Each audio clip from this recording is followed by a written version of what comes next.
In section 12.2, we're going to be continuing working with surface area. This time we're going to work with surface area of pyramids, which is a little bit more difficult than the concept that we worked with in section 12.1, but not terribly much further.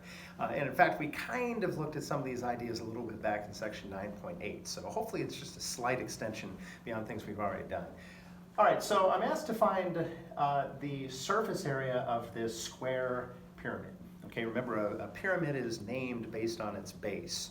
So that's telling me that I have a square base and all of the edges are meeting at a single point, not a ridge, but a single point above that square base. We can see that up here, all right? So there are two kinds of area. There's lateral area, which is the area of the sides, and then there's the total area, sometimes just called the surface area, which includes all of the faces of the solid. So in this particular case, if you look at it, we have four congruent triangles going around the outside here, okay? So what I've really advocated, take these three-dimensional problems and boil them down to two-dimensional problems, because surface area is really still just a two-dimensional problem. We're just finding areas of triangles, all right? So if we take a look at one of these triangles here, here's one of the triangular faces. Triangular faces have a base of 14, and it looks like here that the edges of the triangles are 25, okay? Now, think about how you find the area of a triangle. The area of a triangle is equal to 1/2 the base times the height, okay? We already know the base is 14, which is great. We don't know the height. So the best thing you can do is just focus on that triangle, draw in the height, and think about what you know. Well, we know from proofs earlier in the year that if you take an isosceles triangle and you drop an altitude, you get two congruent triangles. So this length is going to be 7, and that length is going to be 7. And hopefully you realize two things at this point. Number one, you got a right triangle there. You've got 2 out of 3 sides. So you should be able to use the Pythagorean Theorem, and you should be able to find the missing side, okay? It's going to happen sometimes. Sometimes it's going to be something ugly. It might be like radical 19 or something like that, and that's what you're going to have to use, all right? Hopefully you know your triples well, okay? If you don't, make sure you've memorized your triples. 3, 4, 5s, 7, 24, 25, 5, 12, 13, 8, 15, 17 are the ones I definitely want you to know. Of course, there's 9, 40, 41, there's 11, 60, 61. There are lots of other ones, 20, 21, 29, and so on. But anyway, one of the ones that you were supposed to memorize is 7, 24, 25, okay? So what we have here is a triangle with a base of 7. Make sure you're using the entire base. Sorry, base of 14. Make sure you're using the entire base of 14, not the half base of 7. And the height is going to be 24, all right? So it's not a multiplication I know off the top of my head. So we can take half of 14 times 24, and it looks like that's going to be 168 units is the area of one of those faces. Now, there are 4 of those triangular faces. So you're going to take 4 times 168, and whatever that is, that's 672 square units. That's the area of the sides, the lateral area, all right? But I want the total area. I really only have one more face to deal with.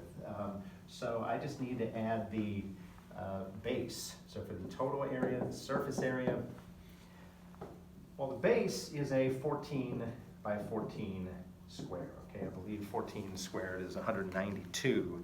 So I'm going to add that, oh, I'm sorry, not 192, it's 196. 4 times 4 is 6.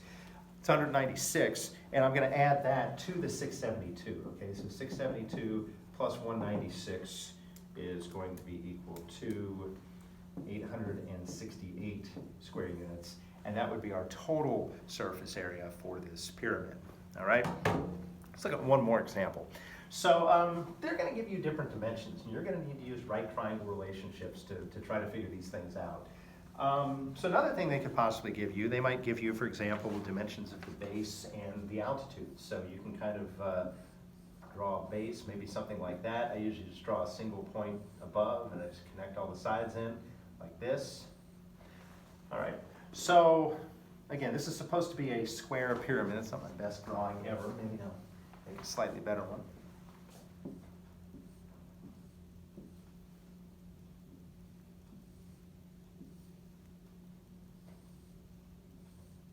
Okay, well, that's not great either, but anyway, let's say the base is an 18 by 18, and let's say we're told that the altitude is 12, okay? If this is a square pyramid, we're going to need to figure out some dimensions of the sides. So for the lateral area, we're trying to find the areas of these triangular faces, okay? And we know that the base of one of the triangles is 18, okay? So maybe we can look at this face right here, for example. We need the height, okay? Well, if you go back to the three-dimensional diagram and you put this height in, you'll notice that that height right there is actually going to cut down like that, okay? It's what's referred to as the slant height, because it's not the same thing as the altitude. The altitude is vertical, the slant height is leaning, okay? But if you remember from section 9.8, the trick here is you can make a right triangle, okay? You can connect this down to the base right here. You can make a little right triangle. And this should be going to the middle of that square base. So if this whole length is 18, that length is going to be 9, okay? And again, you could use the Pythagorean Theorem, 9 squared plus 12 squared, take the square root and get that missing side. Hopefully you recognize this is really a 3, 4, 5 pattern multiplied by 3. So it's 9, 12, 15, okay? And that's your height of one of those triangles, right? So the area of a triangle is equal to half the base times the height. The base is 18, and the height is 15. And anyway, half of 18 is 9. 9 times 15 is that 135? It is, in fact, 135. Okay, so the area of one of these triangular faces is 135. Okay, you have 4 of those triangular faces. If it was a triangle base, you'd have 3 of those faces. But I'm going to multiply 135 times 4, and I think that's going to be 540. Yeah, that's 540 square units. It's the area of the triangular faces. All right.